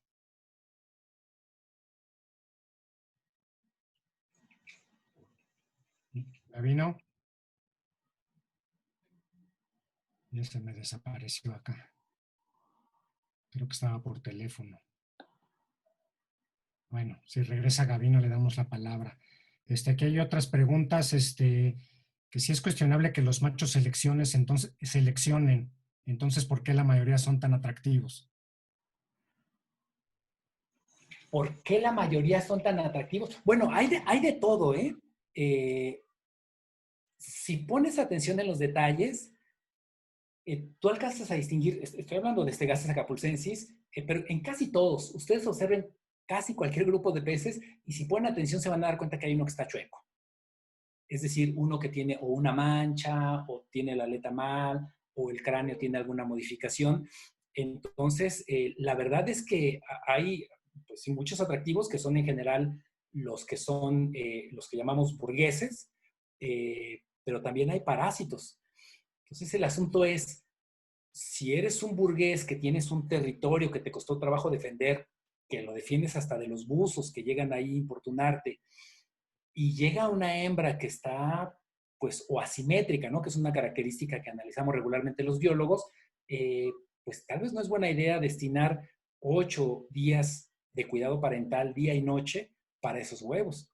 Entonces, lo que estamos tratando de encontrar es alguna evidencia de que los machos seleccionen. Si la encontramos, va a ser, yo sé que no cambia el mundo, ni mucho menos, pero para los que nos fascina esto, pues va a ser un momento muy interesante en el cual demostramos que justo las cosas son como predijo Darwin, que es el que gasta más energía es el que es selectivo, ¿de acuerdo? El que invierte más es el que es selectivo. Piénsalo en términos de los humanos. ¿Quién es más selectivo? ¿Los machos o las hembras? Y en general sabemos que son las hembras, porque un error de una hembra, híjole, 9 meses que nazca el bebé y no sé qué. Y un error del macho no cuesta nada, ¿de acuerdo? O sea, no le implica un costo. Producir gametos, los machos no tienen ningún problema. Entonces, sería muy interesante para nosotros detectar eso, porque estaríamos viendo que la predicción se cumple en los sistemas naturales. ¿Podrían estas investigaciones contribuir a la zootécnica de especies marinas para acuarismo? Fíjate que es algo bien interesante. Yo, por supuesto, que digo que, o sea, la respuesta sí es que sí. Sabemos que le estamos dando muy fuerte a todos los sistemas naturales. Entonces, lo estamos sometiendo a una presión realmente fuerte. Piensen en un ejemplo, lobo mexicano. Dado que se sabía mucho de la biología del lobo mexicano, tenemos una especie que ahora está, pues no recuperada, pero tiene números poblacionales más grandes. Yo estoy pensando en estos peces. Si llegamos a tener algunos de estos, no les puse a la damisela, a los garibaldis, ¿no? A las damiselas garibaldis de allá de los bosques de Quel, que son preciosísimas y que están en peligro de extinción.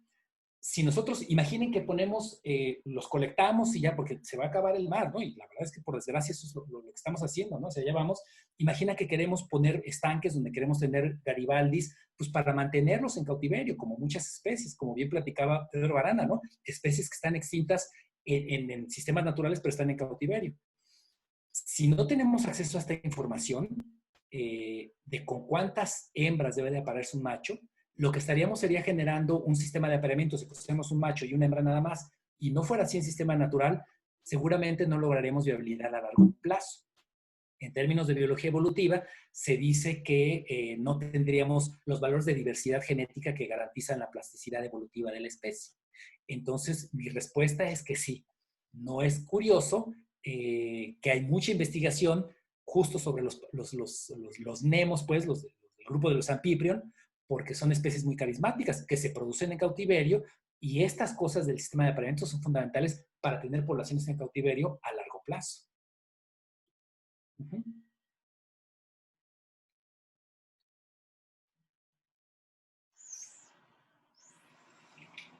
Okay. Hay una pregunta, Omar. Sí. Están preguntando si del género Aspidochelis, de las lagartijas de un solo sexo, ha cambiado algo, que si sabes algo de eso. Hasta donde yo sé, no ha cambiado, siguen siendo puras hembras partenogenéticas de lagartijas. Sí, hay un investigador, ahorita me voy a acordar cómo se llama, hay un investigador del Instituto de Biología de la UNAM, se apellida Parra, no me acuerdo de su nombre, que él estudia justo la evolución de la partenogénesis. Y lo que ha encontrado es que de manera impresionante no hay un solo evento en el árbol de la vida de las lagartijas. Hay varios eventos que han derivado a la partenogénesis. Entonces, ¿esto qué quiere decir? Que seguramente es un campo pues, que ofrece mucho para investigarse.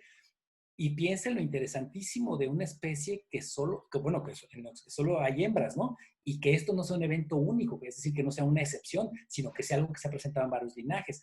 Eso me parece que es muy interesante. Si ustedes ponen en cualquier buscador, en Google, en el normal, Parra, porque se apellida Parra, no me acuerdo de su nombre, Parra y lagartija, Instituto de Biología UNAM, seguro que aparece este cuate y van a encontrar ahí todas las publicaciones que ha hecho, que son impresionantes, que por desgracia, perdón, yo no las manejo todas.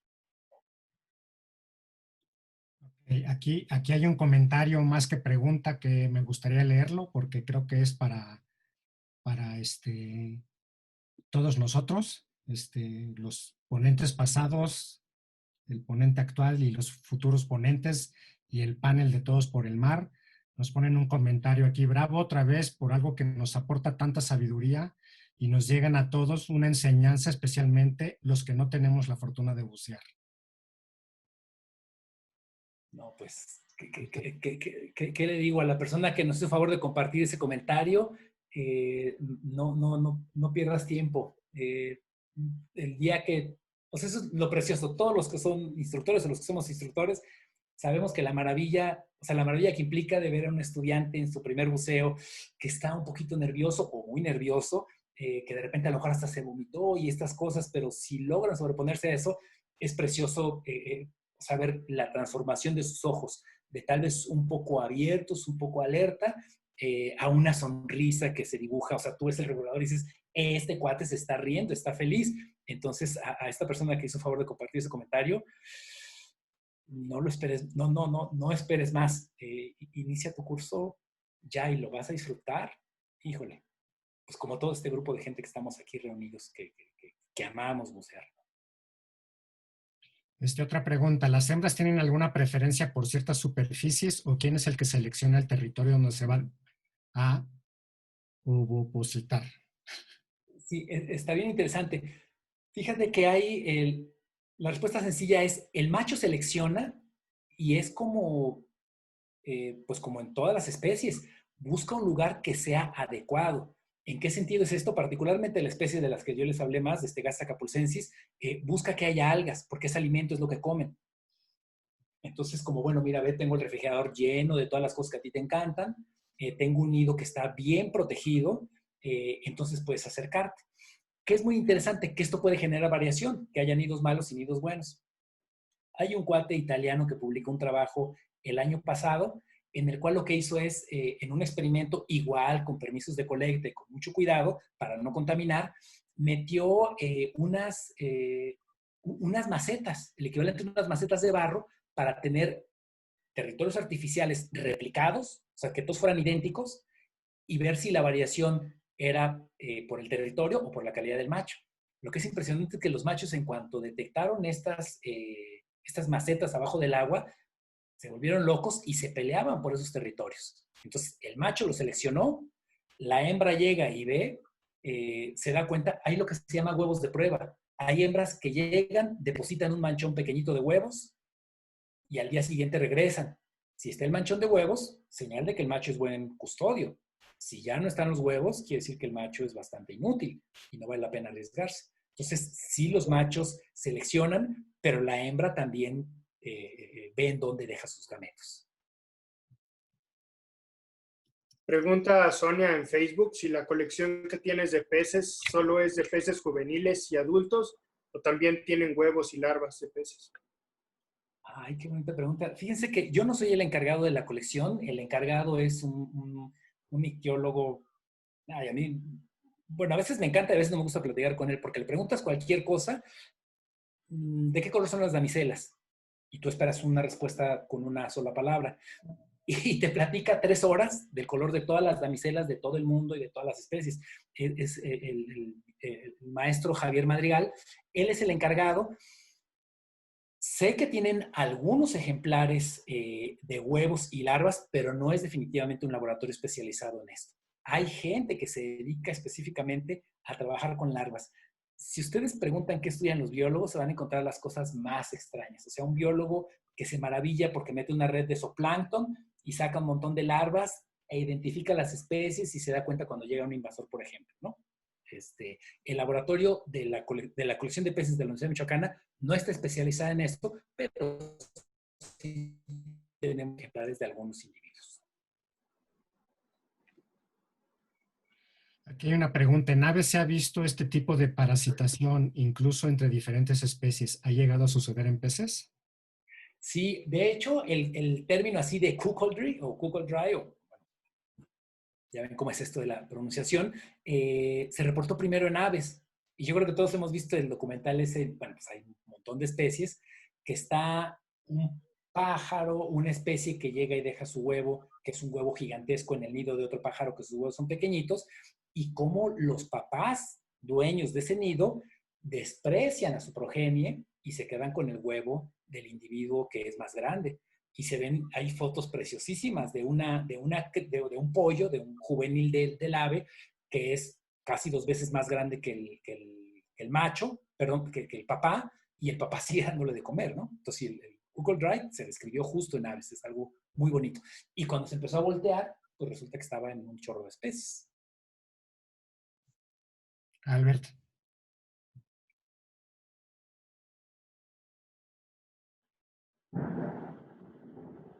Pregunta otra vez, a ver si ahorita te oímos. No, no te oímos.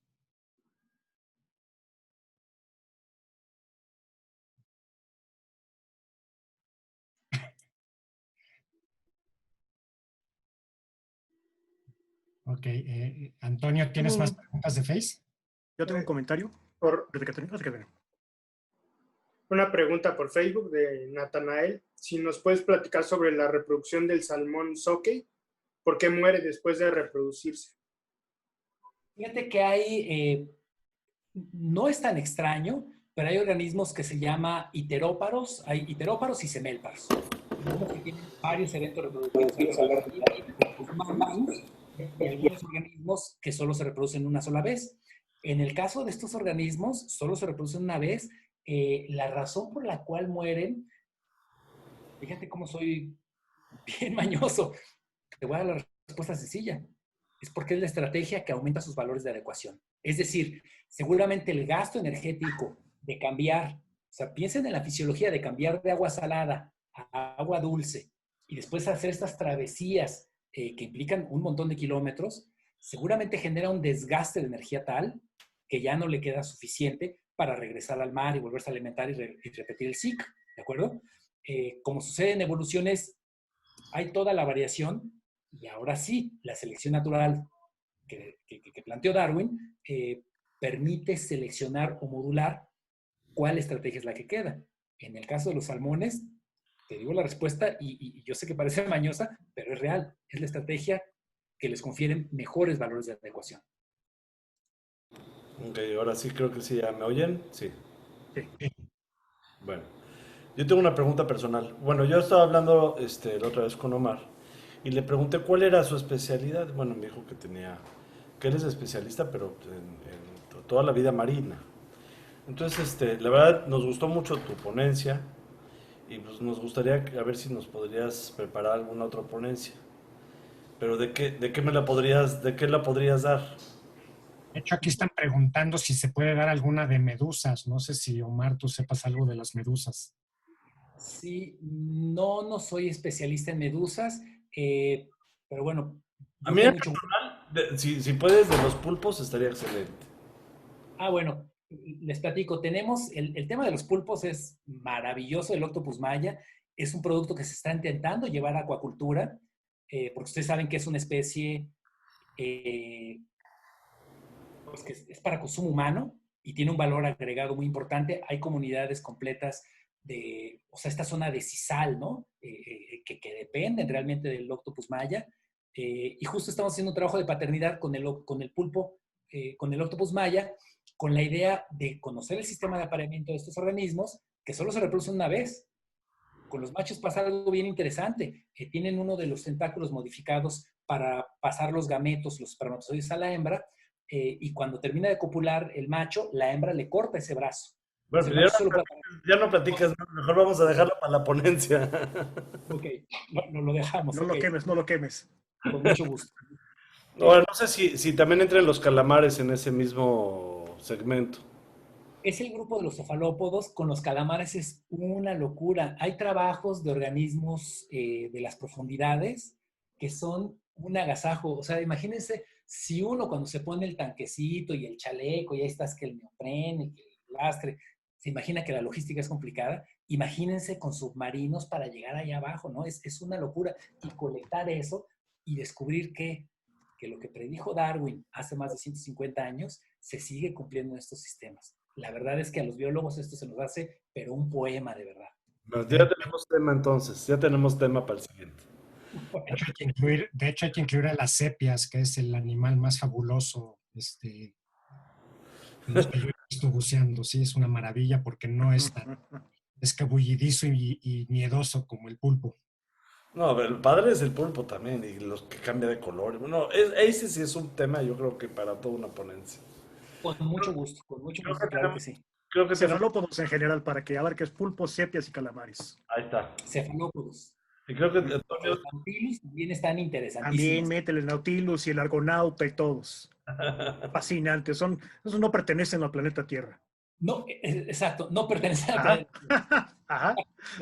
Ajá. yo soy el que invento los temas raros. Bueno, Antonio, tenemos más preguntas en Facebook, por favor. Gracias.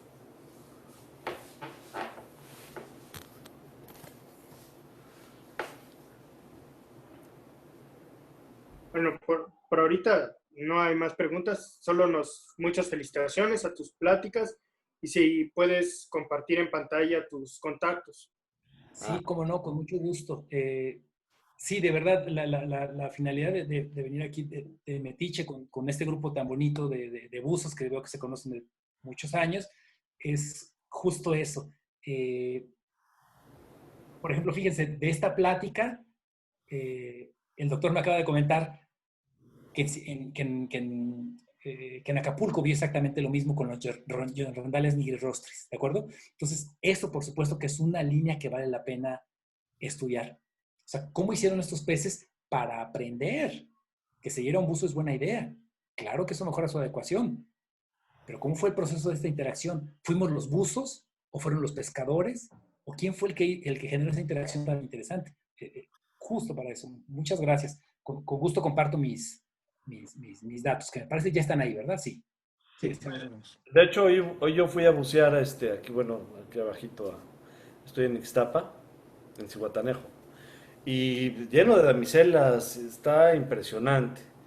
Y fui con mi hija porque lo que más encontramos fue damiselas por todas partes, impresionante, muy, muy padre. Y estos no son pescados bueno, peces que se pueden comer, ¿verdad? Eh, Les voy a decir, pues la gente no los valora. Es bien impresionante que cuando llegas a un lugar y te metes y ven que estás poniendo atención, la gente de los lugares se acerca y te dice, oye, ¿qué estás sacando, no? Piensan que estás sacando pulpo, langosta o cualquier cosa de esas, ¿no? Y cuando les dices, no, pues estoy sacando Gastra capulcensis, pues quién sabe qué es eso. Pero les dices, no, pues unas chopas, ¿no? Así, sí, las conozco. Y les preguntas, allí en Ixtapa justo hay varios capis con los que he platicado de esto, capis amigos de también ya muchos años. Les digo, oye, ¿qué onda Luis? ¿Lo has probado? Dicen que no saben rico, que tienen un montón de espinas, es decir, pues no les parece atractivo, ¿no? Claro. Pero sí los han probado. Para que oigan todos y no anden pescando, porque yo vi aquí abajo están pesca y pesca de esos. Pero pues creo que los usan para caldo, ya ni siquiera para comer. Pues es que sabemos que la presión, digo, la verdad es que si uno come de eso, pues está difícil criticarlo, pero sí, la presión que metemos al mar, de hecho es una variable que estamos analizando. ¿Qué tanto afecta? Ustedes saben que hay lugares, colectamos unos ahí en Mazatlán, atrás de la Escuela de Biología, en la Facimar, y es un lugar que de verdad es pues como Huastepec, mano, ¿no? O sea, está todo contaminadísimo, está sucio, hay montones de redes, hay latas, es un cochinero, y ahí vimos que los peces no consiguen tantas hembras, entonces la perturbación humana seguramente está afectando también al sistema de apareamiento, sí, la presión sobre el mar está durísima, ¿no? Sí. Y otra nota más, porque si te fijas a las damiselas cuando estás buceando, les haces así y se acercan. Y yo creo que están acostumbradas a que les dan de comer ahí los tours, los barquitos de los tours. Y nada más con frotar las manos se acercan los damiselas, pero muchísimos, ¿no? Los angelitos y todo esto. Sí. Fíjate que hay de varios. Yo no sé si ustedes, bueno, a mí me ha tocado que si tú golpeas con algo sólido, por ejemplo, cualquier clip o algo, y golpeas sobre la roca, eh, ahí está mal lo que voy a decir, pero vean lo que hace una morena, ¿no? Las morenas se ponen activísimas, o sea, golpeas, ¿y eso qué quiere decir? Que están bien entrenadas, de que la gente que llegamos con martillo cincel para sacar, no sé, lo que se van a comer, pues desprende algo que se aprovecha, ¿no? En este caso, por supuesto, ¿no? Ustedes muevan cualquier cosa y se van a acercar montones, no necesariamente pomacentios, lábridos, un chorro, ¿no? Todos estos talasomas y alicoeres y demás se acercan, pero por montones, que son curiosísimos y ya aprendieron de nosotros. Como dices, ¿no? Mueves algo y saben que hey, hay algo interesante ahí. Está impresionante eso. Pero bueno. Sí. ¿Tenemos más preguntas? Creo que en Facebook ya no tenemos. Benja, Aquí, ¿alguna otra pregunta? no, aquí tampoco hay preguntas. Creo que podemos ir Todavía tenemos un poquito de tiempo, pero pues ya. Fernando, de hecho, bueno, Mario, te quiero agradecer mucho. De hecho, también quiero poner un par de comentarios que creo que son importantes a los que hemos estado aquí, viendo esto. No sé si se ve la lámina que puse. Sí, sí, Sí, sí. sí, sí. Creo que eso hemos logrado nuestro cometido de llegarle a la gente, de que estén interesados en las pláticas y bueno, mientras no tengamos mar, pues hacerle llegar todas estas bellezas y estas cosas tan interesantes a todos los que se conectan con nosotros. Que les agradezco a todos otra vez por conectarse y espero que lo sigan haciendo. Bueno, Antonio, tenemos una pregunta de Facebook. Adelante. Muy bonito, Benja, lo que pusiste. Son comentarios de nuestros oyentes. Uy, no, yo tengo miles. ¿Qué voy a hacer con tantos? Ujú. Adelante, Doc. Pregunta Damaris, además de los medicamentos hormonales, ¿existe algún contaminante que cambie de machos a hembras o viceversa en los peces? Fíjate que desconozco el proceso de masculinización o feminización, que es como se determina, y hay un montón de variación. Es decir, hay especies de peces en las cuales la determinación del sexo es igual que nosotros, es decir, por cromosomas, pero hay un montón que está asociado a factores ambientales. ¿Como qué factores ambientales? Cosas tan delicadas como la proporción de machos y de hembras. O sea, justo esto que platicábamos, ¿no? Ejemplos en los cuales todos los individuos son machos y cada que hace falta, o todos son hembras y cada que hace falta, uno se convierte en macho. Entonces, a mí me preocupa mucho justo esta contaminación porque sabemos que al mar le aventamos, bueno, pues todo, ¿no? Hasta el insecticida que estoy oliendo de aquí del vecino que está matando a los moscos, pues llega al mar. Y la verdad es que en la medida de que conozcamos cómo están las cosas ahora, que están afectadas, pero no todavía de manera dramática, afortunadamente, pues vamos a poder monitorear y detectar, oye, qué raro, hace unos años los machos se apareaban con 3 hembras, o había una proporción de 1 a 1, que es algo que no platiqué, pero que analizamos regularmente. Y si detectamos algún cambio en esa proporción sexual, asociado, como tú bien dices, a lo que arrojamos, pues sería una manera de tener alerta. Si no tenemos un punto de partida, la verdad es que va a ser muy difícil pues estar atentos a estos cambios que generamos nosotros, la verdad. Bueno, ya están llegando muchas preguntas. Ahora sí. Tenemos una mano. Iván Mauricio, adelante, por favor.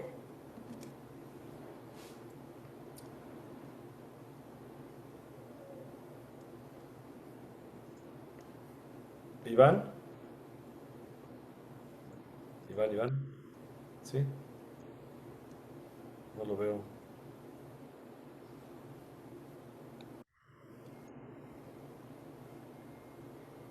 Bueno, si quieres seguimos con la siguiente.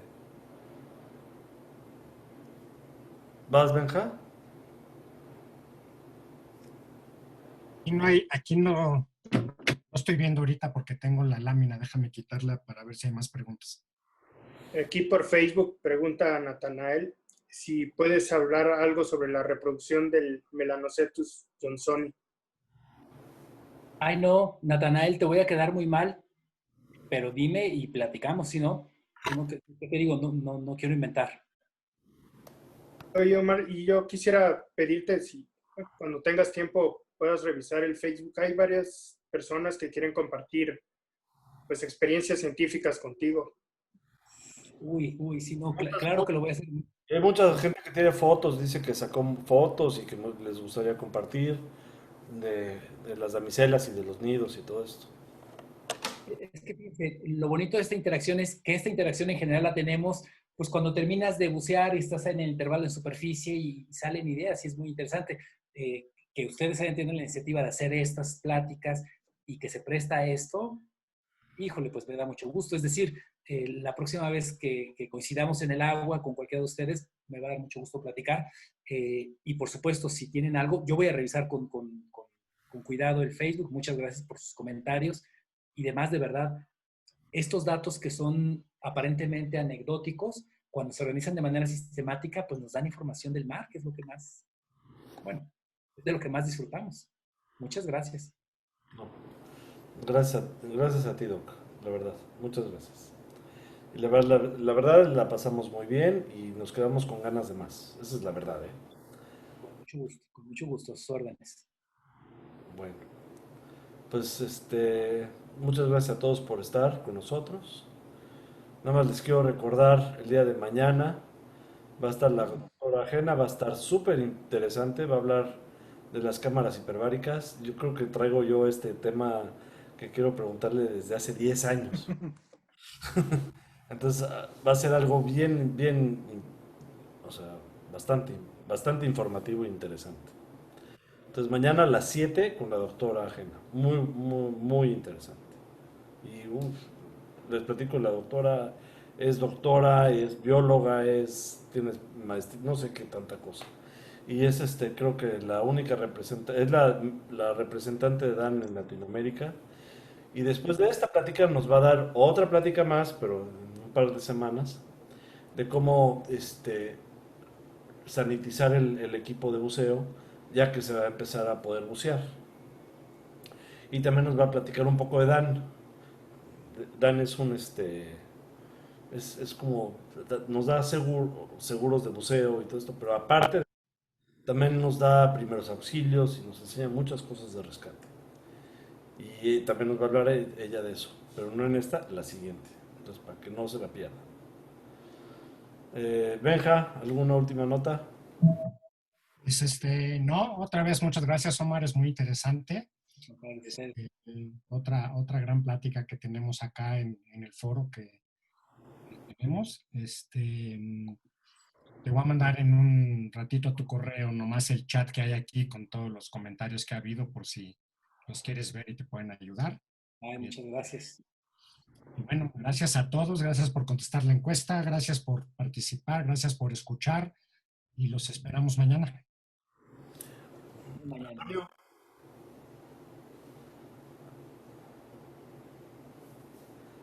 ¿Alguna última reflexión o algo?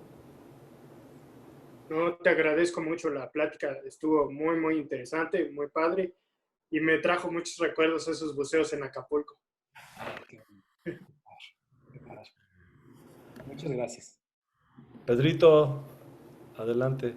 Felicitar a Omar una vez más y decirle precisamente que eso es lo que un biólogo puro es. Estás muy encantado con tus pececitos y para ti son valiosos. Bueno, tú reconoces el valor de la vida y de cada especie. Eso es biología, eso es pasión. Perfecto. Gracias por tu participación. Estuvo magnífica tu ponencia. Gracias. Muchas gracias.